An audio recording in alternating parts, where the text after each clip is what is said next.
Dave, now you're a pastor of a thriving church in Croydon. I guess when you think back into this great opportunity and time you had working with so many wonderful people like Joan Armatrading and Frank Zappa and Bing Crosby and Mr. White Christmas himself, and I believe you did the bass line theme on the second film, Pink Panther, right? Pink Panther, yeah. Henry Mancini. Henry Mancini, you've worked with him. Yeah. And in the midst of all that, these amazing musicians and singers, you know, the stirring and the call of God started to come upon your life. And earlier in the program we were talking about losing our essence of worship and being entangled up with the affairs of this life. And there are entanglements that we can be involved with every day, where we can lose our relationship with Jesus. Did it come to a crossroads where you said, I want to travel down this road now? What happened there? It was more like I felt that God had taken me on, you know. I mean, I prayed some pretty radical prayers, Steve, you know. And God, I just want to do what you want me to do. And I remember being on tour in Seattle, and the very first time anybody had ever come to me with a word from God, you know, and it was quite radical to me. I thought, why would God, you know, speak to me through somebody else? Can't he do it, you know, himself? But this guy came to me and he said, I think God's got a word for you. He said, he's saying that he wants to give you a shepherd's heart. My immediate reaction to that was, well, you needn't bother. I'd rather just play the bass. So there you were, playing in Eric Clapton's band, a young Christian, thriving along, and running a church in your home called Folly's End.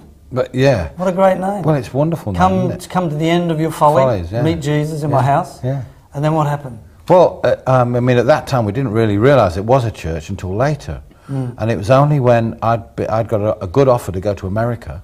To tour? Well, no, to go and live. Oh, okay. The job with Eric had finished at that point, and we got this offer, and I realised that I couldn't go because I was carrying these people in my heart.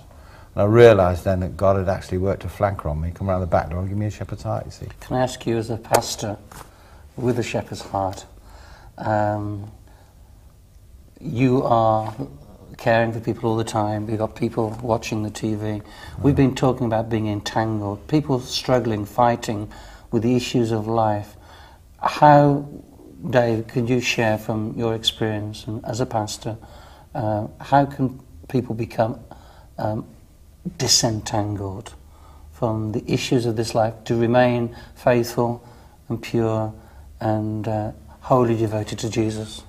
I think, Chris, I mean, this is the question, really, for us. All I can say is very simply is that it's about a relationship with somebody. And it's about being in love. And I think once you're in love, and that love starts to grow, then the other things become less important.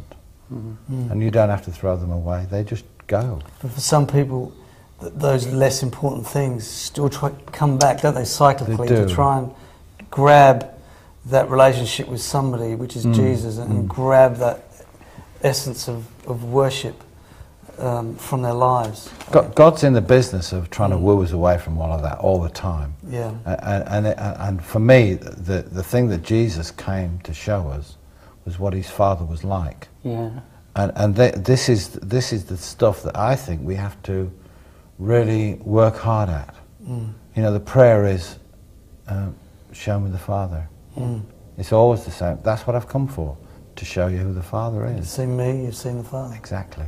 Dave, there's a viewer perhaps watching will say, Dave, I've heard what you've said. I say, I feel maybe I'm like a prisoner to a habit, a story of their lives, a history, a pain that's there, and it's affecting their worship, it's affecting their relationship with Jesus.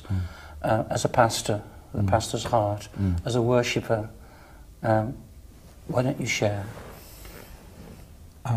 Somebody once died telling Z and I, my wife and I, that there was no pit too deep that Jesus couldn't reach down into.